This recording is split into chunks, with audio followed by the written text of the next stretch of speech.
welcome back to my channel. Thanks so much for joining me today.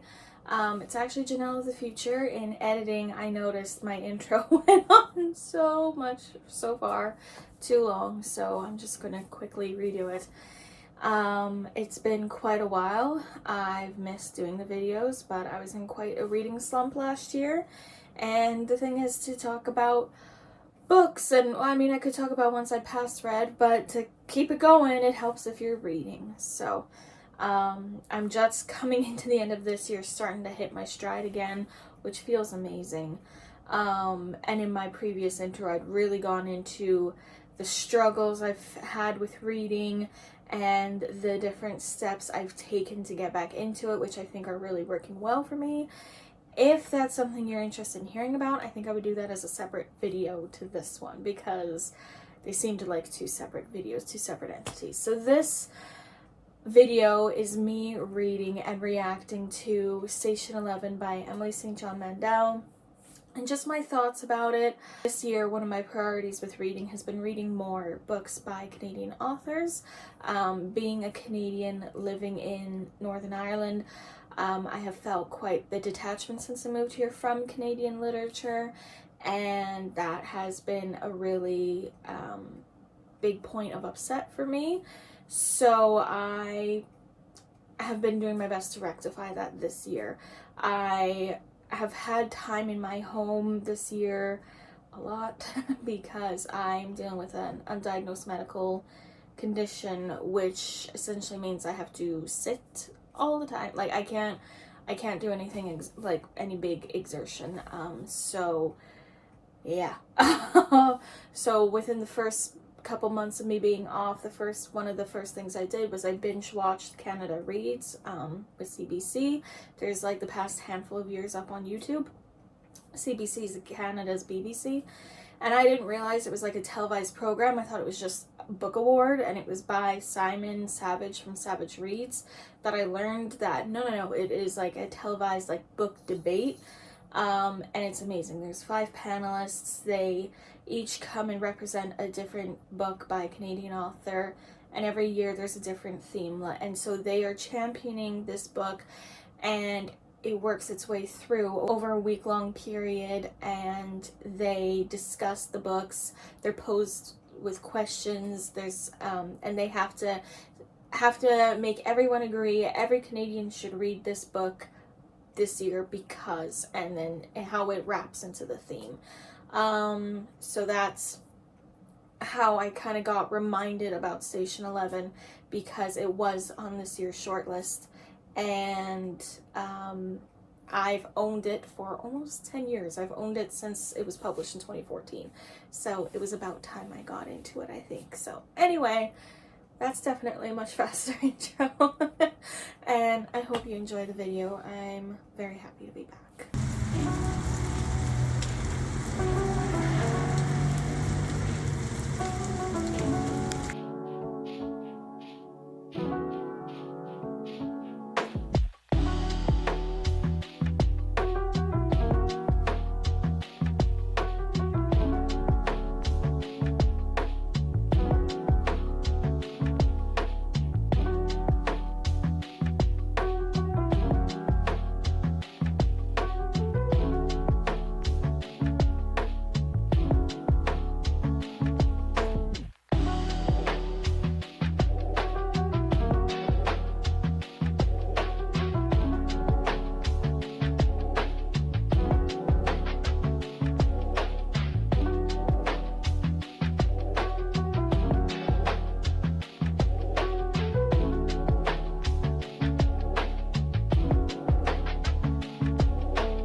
That was amazing.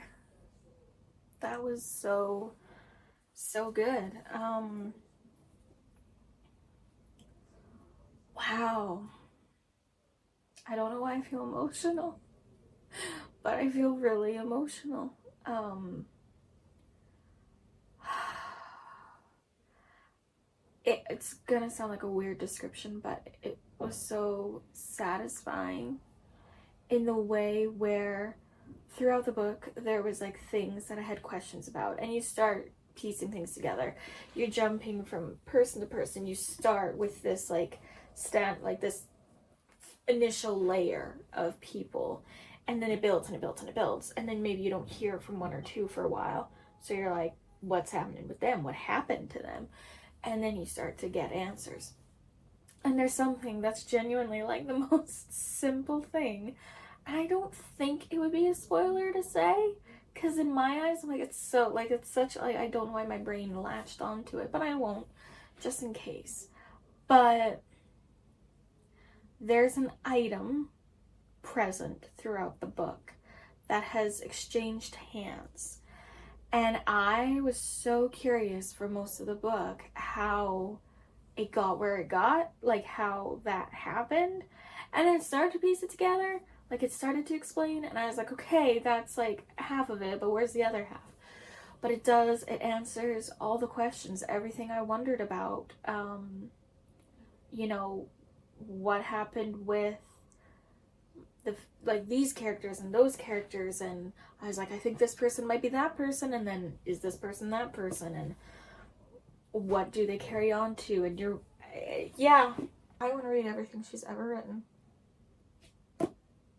Like, it's emotional. It really makes you think. Like, it really makes you think about the simplest things. Like, I have lights on right now, and you're wondering the whole time, because like the premise of the book, did I actually say it starts with and this is like in the synopsis, so it's not spoilers. It starts with a play of King Lear happening in a Toronto theater, and that's kind of our first layer of characters, is the people that were present in that theater that night. And then a pandemic hits, and it is much stronger and more lethal than COVID in the way that it wipes out estimated 99.9% of the world's population.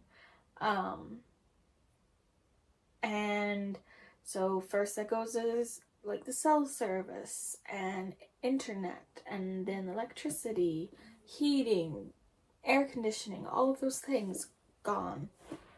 And they start counting the years from that point, from that downfall. So it's like year 1, year 2. And so most of the book is set in year 20, but you get flashbacks to year 15. You get flashbacks to like 15 years before, 2 weeks before, but it's very clear. You always know where you are and what's all going on.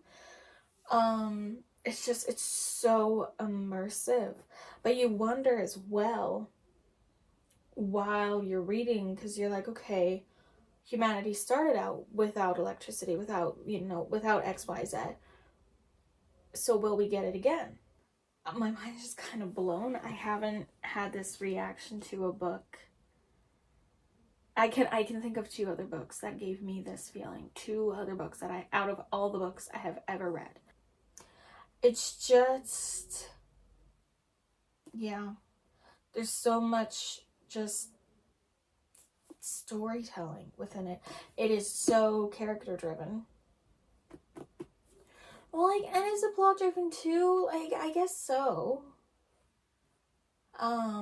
Because there is this goal, and and there's questions that you have. But like all of my questions weren't necessarily about like what's going to happen in the book, like about the plot. My questions were like, there was one of those, two. But then the rest of the questions were, what happened with this character? What happened with that character? What's going to happen with this character? What's going to happen with that character? She painted it so well. The scenery and the landscape, like, she didn't leave 1 inch of room to sacrifice on detail. So it was so well developed to me. Like I was not sitting here when I was reading it. I was in the book. I was just a fly on the wall watching them live out their new lives, and every aspect, every single aspect was so well rounded and so fleshed out. And I absolutely adored it. I adored it. One thing I think would be super cool if Emily did, I think it would be so neat, is there's like a comic book series mentioned in here, like a couple of comics.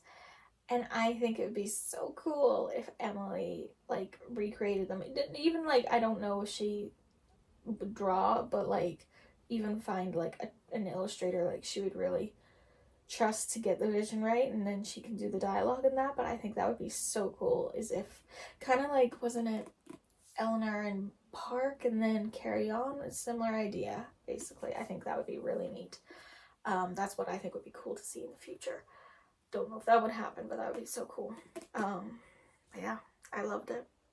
I loved it. I could tell from page one just the way the writing was. I was like, this is something special. There was just that feeling, and I haven't had that feeling in so long. So yeah, amazing book. I highly recommend to everybody. Yeah, 5 stars does not feel like enough. Yeah, that doesn't encapsulate it even remotely, the right amount, but hey ho. Anyway, that was me reading Station 11 by Emily St. John Mandel. I'm hoping to start doing more vlogs, more videos, more reviews, stuff like that. And a big focus this year for me, I think I mentioned earlier, is I'm trying to read a lot more Canadian literature. So hopefully you'll be seeing more of that. Not all, but most of what I have read. But hopefully that'll change. Anyway, thanks so much for watching. I really appreciate it. To those of you who have still commented and come across my videos in the past few years, thank you. Like, that's what kind of encouraged me to do it again. So anyway, I'll see you next time. Bye.